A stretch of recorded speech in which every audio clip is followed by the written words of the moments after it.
हर हर महादेव। देवों के देव महादेव जी के चरण में प्रणाम करती हूँ, मेरा प्रणाम स्वीकार हो। माता गौरा पार्वती के चरण में प्रणाम करती हूँ, मेरा प्रणाम स्वीकार हो। गणपति ललनमा के चरण में प्रणाम करती हूँ, मेरा प्रणाम स्वीकार हो। सब गुरु भाई बहनों के चरण में प्रणाम करती हूँ, मेरा प्रणाम स्वीकार हो। माता पिता के चरण में प्रणाम करती हूँ, मेरा प्रणाम स्वीकार हो। सब जीव जंतु के चरण में प्रणाम करती हूँ, मेरा प्रणाम स्वीकार हो। गुरु भाई बहन, मैं एक कथा सुनाने जा रही हूँ, इस कथा को पूरा सुनिए और रहस्य जानिए। आदि नहीं, आदि सुनने में शिव गुरु का अपमान होती है और गुरु भाई बहन पूरा सुनने में ज्ञान होती है, इसलिए कथा को पूरा सुनिए और रहस्य जानिए। हर हर महादेव, घर घर महादेव। गुरु भाई बहन, एक नदी था और नदी के आरार पे बहुत बड़ा बड़ा वृक्ष था, पौधा था। तो नदी के आरार पर एक बीच पर एक बंदरा एक बंदरिया थी बैठी हुई थी और उसी पर एक घोंसला था। उस घोंसला में एक चकवा और एक चकई नाम का चिड़िया थी, पक्षी। दो पक्षी आपस में बात कर रहे थे और बंदरा बंदरी बैठी हुई थी।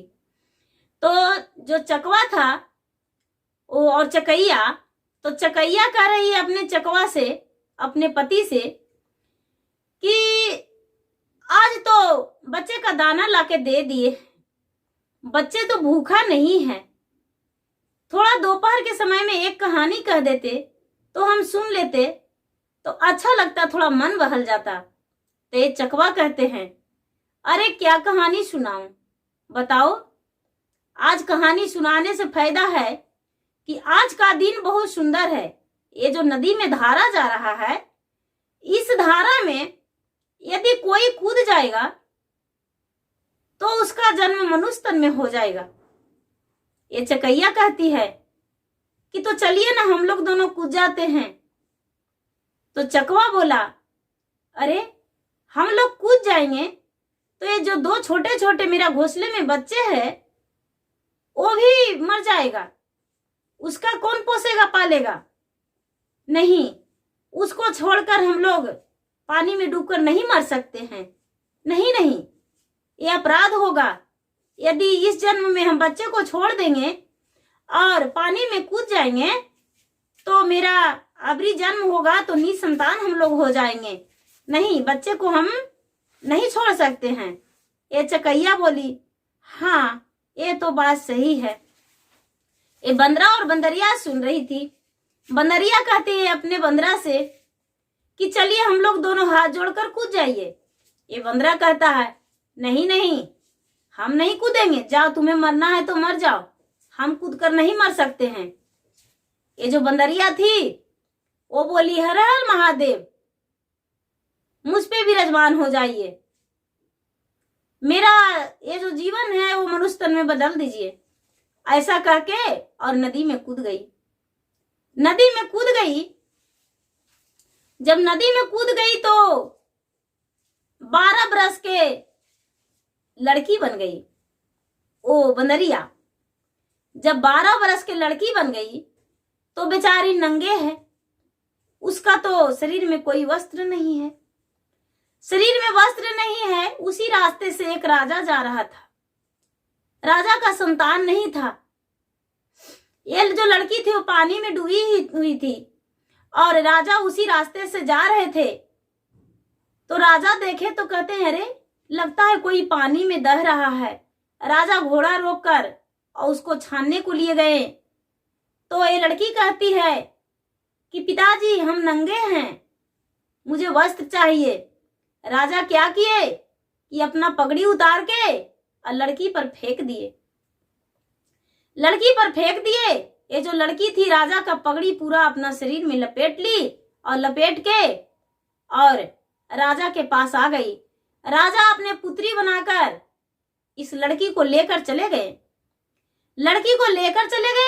घर ले गए और अपने पत्नी से बोले कि देखो एक कन्या हमें मिली है। उसको मां देखकर बहुत खुश हो गई और बोली कि चलिए, मुझे संतान नहीं था और मुझे पुत्री मिल गई है, बहुत अच्छे की बात है। कहाँ से दहला रही थी बेटी? ये बोलती है कि मुझे कोई पता नहीं, हम कहाँ से दहला रहे थे और कहाँ मेरा घर है, मेरा परिवार है, वो मत पता नहीं है। उसको राजा रानी दोनों पोसने लगे, रखने लगे घर में। लड़की जो थी वो सारा काम घर के करती थी, माँ के और अपने पिता को बहुत प्यार से रखती थी। माँ पिता के भोजन बनाती थी, उनके कपड़े धो देती, घर का साफ सफाई करती। माँ बहुत खुश थी। लेकिन एक दिन ये जो बंदरा था उसको मदारी वाला पकड़ लिया। मदारी वाला पकड़ लिया और गांव गांव में घुमाने ले जा रहा था, नचाता था और बंदर को नचाकर पैसा कमाता था। एक दिन गुरु भाई बहन छत के नीचे, राजा के छत के नीचे बंदरा को ले जाकर नचाने लगा। और जो लड़की थी वो छत से देखने लगी, अपने बंदरा को पहचान गई। अपने पिता से बोली, पिताजी ये बंदर मुझे ले दीजिए। उसके पिता कहते हैं, नहीं बेटी, बंदर से तू खेलेगी? बोले, हाँ पिताजी, मुझे यदि बंदर नहीं ले दीजिएगा तो हम अपना प्राण हथ देंगे। जाके उसके पिता बोले, भाई बंदर कितने में दोगे? ये बंदर वाला बोला, राजा साहब ये तो मेरा रोजी रोटी है, हम इसे नचाते हैं, रोज कमाते हैं, कितना दाम बोलूं? राजा बोले, मुंह मांगा कीमत देंगे, जितना बोलना है उतना बोल दो। ये जो मदारी वाला था जितना मांगना था वो मांग लिया और बंदर दे दिया। राजा पैसा दे दिए, बंदर ले गए, अपने बेटी को बंदर दे दिए। बेटी बंदर ले ली और बंदर लेकर बहुत खुश हुई। बंदर को स्नान कराती, बंदर को साथ में भोजन कराती, बंदर के साथ सोती, बंदर के साथ खेलती, बंदर से बात करती। आधा समय अपना बंदर के साथ दे दिया करती थी। रानी बोलने लगी कि जब बंदर नहीं थी तो तू सारा काम करती थी घर के, और जब बंदर आ गया तो बंदर के साथ पूरा समय दे दिया करती हो, घर के काम नहीं करती हो पूरा ढंग से। पूरा डांटने लगी। बंदर जहां के तहां कहीं कहीं कभी कभी लैट्रिन कर दिया करता था। रानी गुस्से हुई अपने बेटी पर। बेटी क्या की गोद में ले ली बंदर को और छत पर चढ़ गई और बंदर को पटक दी नीचे। बंदर तो मर गया दांत निकाल के। लड़की भी कूद गई, लड़की भी मर गई, दोनों का मृत्यु हो गया। जब दोनों का मृत्यु हो गया तो जो बंदर था वो जन्म लिया वजीर के घर में, और जो लड़की थी वो जन्म लिया राजा के घर में। राजा के घर में एक ही गांव में दोनों जन्म लिए, एक ही गांव में जन्म लिए और एक ही घर में काम करने वाले। वही राजा के मंत्री था, उसका पुत्र बना बंदर, और राजा के घर में बेटी, राजा के घर में बेटी और मंत्री का पुत्र। दोनों आपस में अपना अपना घर में पले बढ़ने लगे। जब बड़ा हुआ तो दोनों का स्कूल में नाम लिखाया गया। तो लड़का का नाम रखा गया सदाबिरीज और लड़की का नाम रखा गया सारगा। तो गुरु भाई बहन, एक कहानी सारगा और सदाबिरीज का है।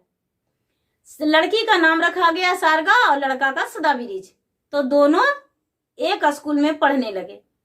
एक स्कूल में पढ़ने लगे तो एक ही साथ दोनों बैठते थे, एक ही साथ दोनों बैठते थे और एक ही साथ पढ़ाई करते थे। सारे लोग उसको देखकर जलते थे, कहते थे कि गुरुजी, ये जो सारगा सदाबिरीज है ये दोनों एक ही जगह बैठती है, एक ही जगह रहती है और दोनों आपस में चोरी कर लेता है, उसको वो मदद करता है, उसको वो मदद करता है, ऐसी नहीं होनी चाहिए।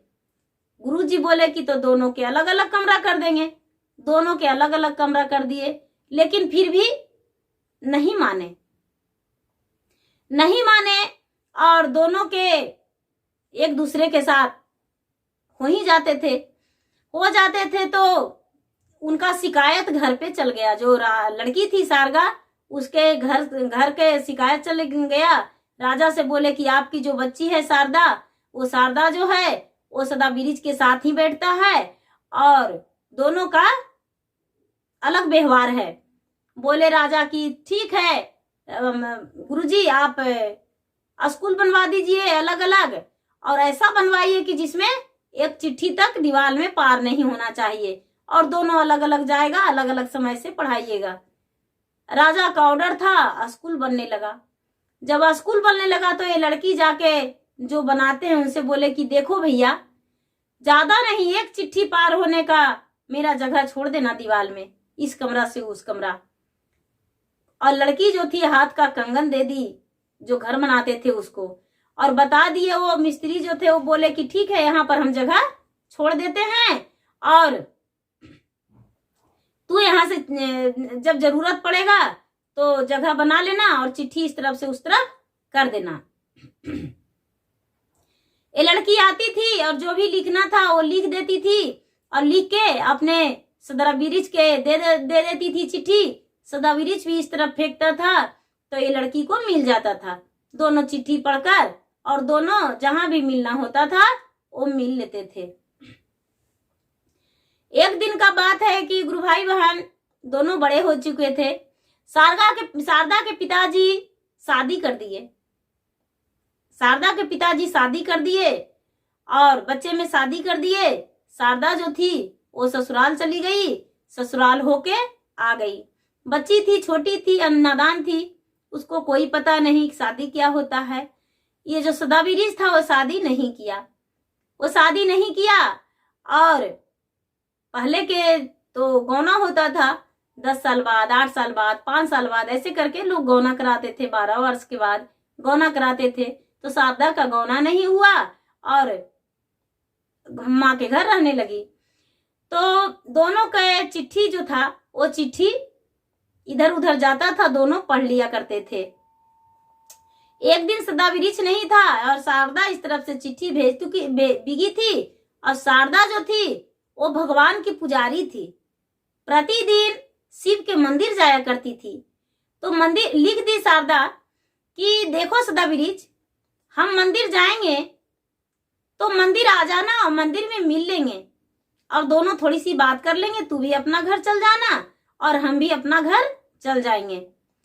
वो चिट्ठी मिल गया कोई दूसरा को, दूसरा बच्चा उठा लिया, जाके गुरुजी के दे दिया चिट्ठी, जाके गुरुजी के दे दिया चिट्ठी। और गुरुजी क्या किए कि चिट्ठी पढ़ के उसको पिता को भेज दिए, उसको पिता के भेज दिए। उसको पिता बोले कि अच्छा कोई बात नहीं, उसको मंदिर जाना छोड़ा देंगे। मंदिर जाने को लिए छोड़ा दिए। एक दिन के बात है कि वहां का जो माली थे वो माली जा रहे थे किसी काम से दूसरा जगह। तो जाके गुरुजी को बोले, जो शिक्षक थे उन्हें, कि गुरुजी ऐसा है कि हम कहीं बाहर जा रहे हैं, मेरा फुलवाड़ी अगुरवा दीजिएगा अपने बच्चे से। तो बोले कि तो ठीक है अगुरवा देंगे। तो क्या किए कि शारदा को बोल दिए कि जाओ जरा फुलवारी अगोर देना, और सदाबीरिज को भी भेज दिए। सदाबीरिज को भी भेज दिए और शारदा को भी भेज दिए, दोनों को भेज दिए। दोनों फुलवाड़ी में चल गए अगोरने को लिए, अगोरने को लिए चल दिए। तो ये जो सदाबीरिज था वो शारदा के पैर पे सोया हुआ था और उसे नींद आ गया था। शारदा बैठी थी चुपचाप फुलवाड़ी में। और ये जो गुरुजी थे वो देखने गए कि सचमुच में लोग कहते हैं या झूठा है, दोनों में इतना दोस्ती प्रीति है। आखिर राजा साहब कहते हैं कि हमको बेटी प्रतिदिन स्नान करके और मंदिर जाती है, बिना पूजा किए हुए नहीं रहती है, क्या इसमें क्या बात है, जरा देखने जाते हैं। गुरुजी देखने गए तो लड़की देखी तो अपने जो सदाबीरिज था उसको जगाने लगी और कहने लगी, हम तो जानती गुरुजी एता बुद्धि रचवा जी, अरे हम नाया एती मालिन फूलवाड़ी जी, फूलवाना गोरलिए गुरुजी दिन माँ बीतावली जी, अरे हम ही आई राजा जी के बेटी जी। एक कहने लगी कि राजा सर गुरुजी, हम राजा के बेटी थे और हमको से फुलवारी अगुरवाए। हम जादी जानते हैं कि आप इतना छल करके फुलवारी में अगुरने आइएगा, देखने आइएगा, तो राजा के बेटी होकर फुलवारी अगोरने नहीं आते। आप इतना छल किए हैं। इसके जो पति थे वो बेचारे दोस्त थे वो सदाबीरिज, वो बोलने लगे क्या हुआ। तो एक कहती है शारदा बिना रे सिंगिया के बैला अघोरे फूलवाड़िया जी फूलवो ना तोड़े नाही फल जी एहू जे बैला रे रहे औ मालिन के कहाँ नाम जी औ हम ना जानाली करतन छल जी। टीचर को जानवर बना दी। बोली कि ये जो बैल है वो घूमने आया नहीं, फल तोड़ता है नहीं फूल खाता है, और मालिन को कहने पर ये आया है, ये मालिन के कहने पर हमको भेजा और यहाँ आया है।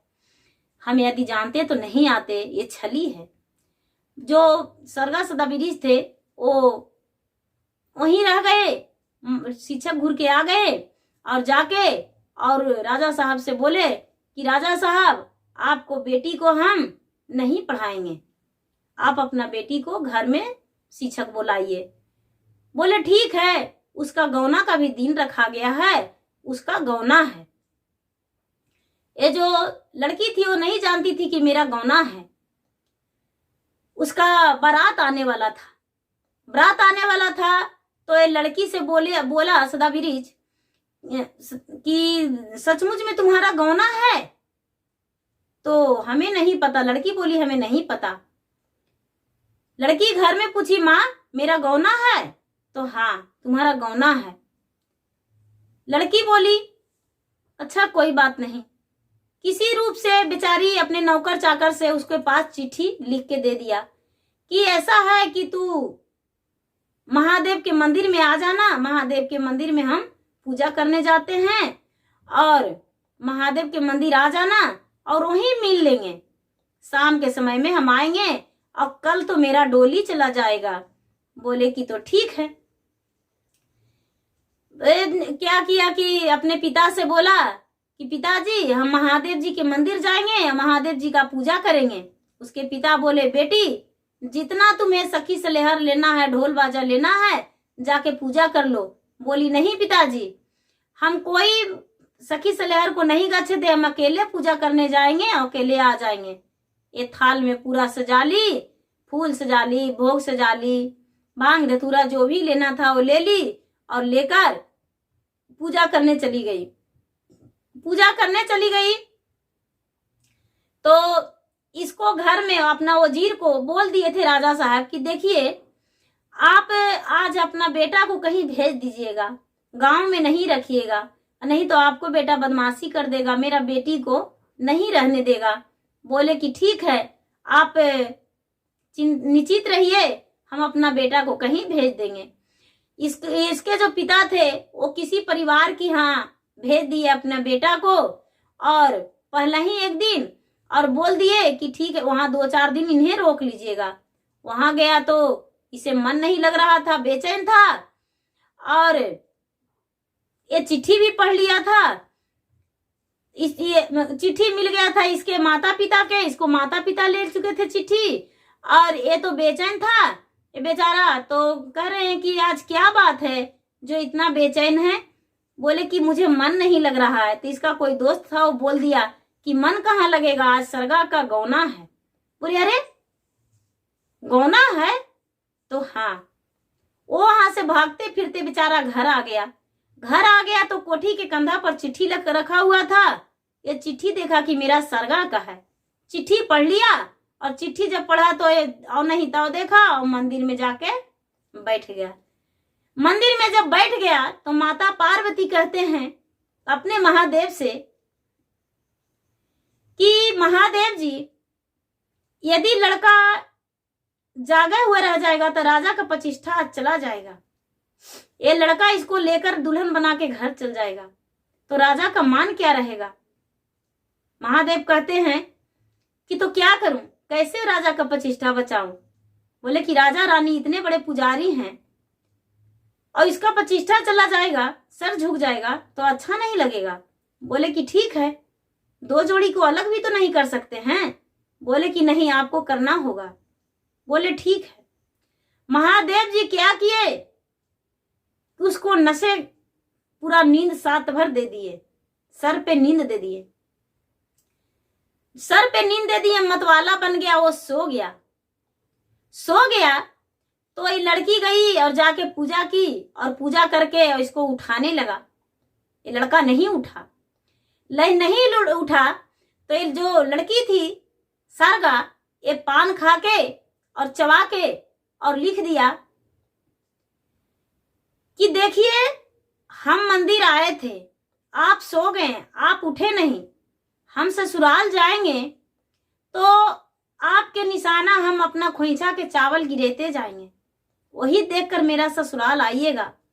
और जब ससुराल आइएगा तो ससुराल में मेरा घर बन रहा है, लोग मेरे माता पिता बोल रहे हैं कि घर बन रहा है, तो वहां हम जाके बोल देंगे कि भाई कोई गाना मत गाना, जो गाना गाएगा उसको हम जेल दे देंगे, और आप जाइएगा तो गाना गाइएगा तो हम जान जाएंगे, और आपको हम जेल में बंद करवा देंगे और आपसे हम मिल लेंगे।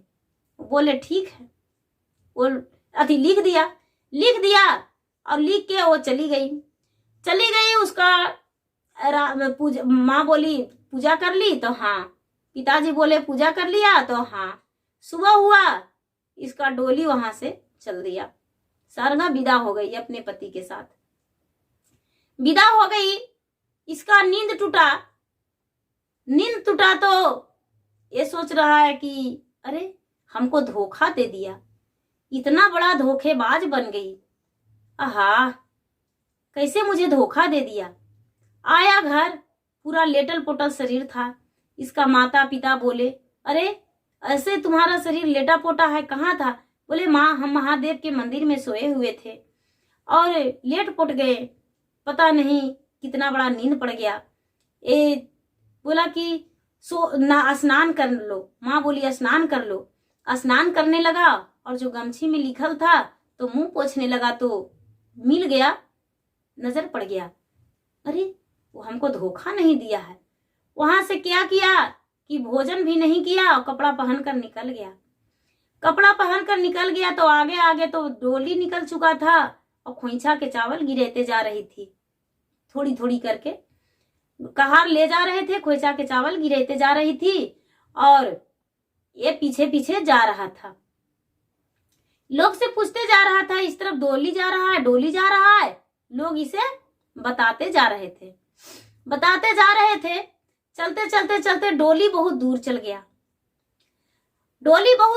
गया। उसके गांव से थोड़ी दूर पहले थोड़ा सा जंगल पड़ता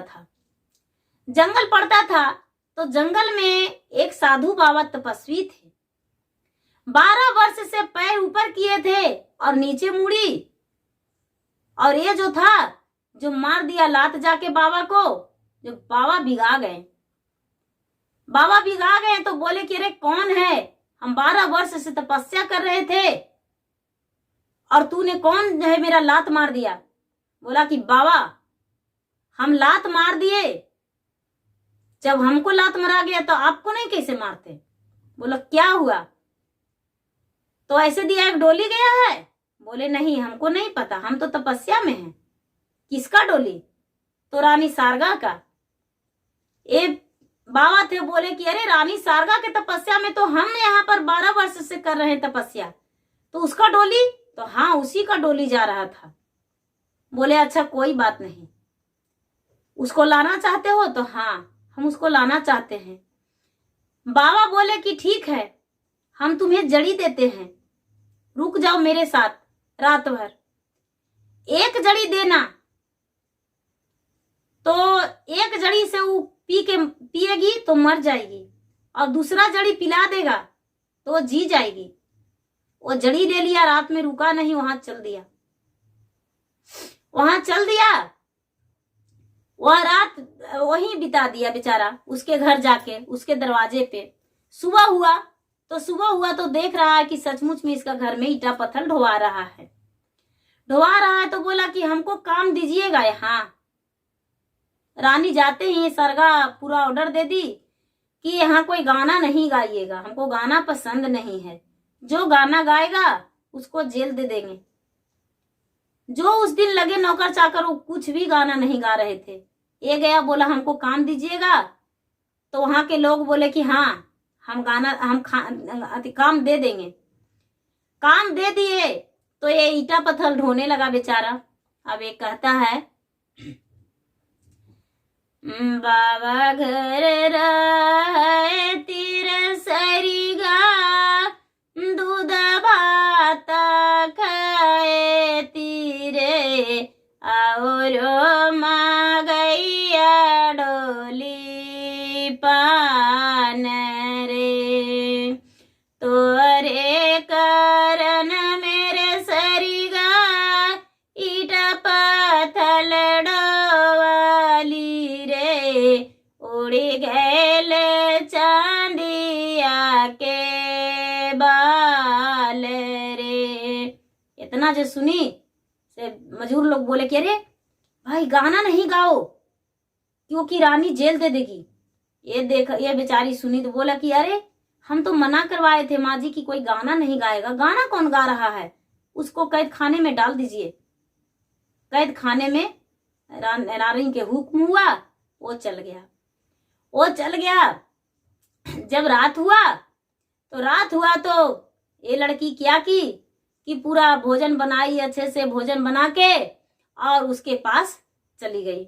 जाके भोजन करवाई और बोली कि आप नहीं माने, आप यहाँ आ गए। तो हाँ हम आ गए, लेकिन लो एक जड़ी देते हैं, ये जड़ी तू पी कर सो जाना। बोले ठीक है। ये लड़की को भी नहीं पता चला। ये लड़की क्या की कि जाके पीस के जड़ी पी ली। सुबह में हल्ला हो गया कि ये राजा के जो बहू आई वो तो मर गई। एक रात बिताई, दूसरा रात में मर गई। उसके पति उसके साथ भी नहीं गए और ये बेचारी मर गई। सारी लोग में पूरा हल्ला हो गया कि मर गए।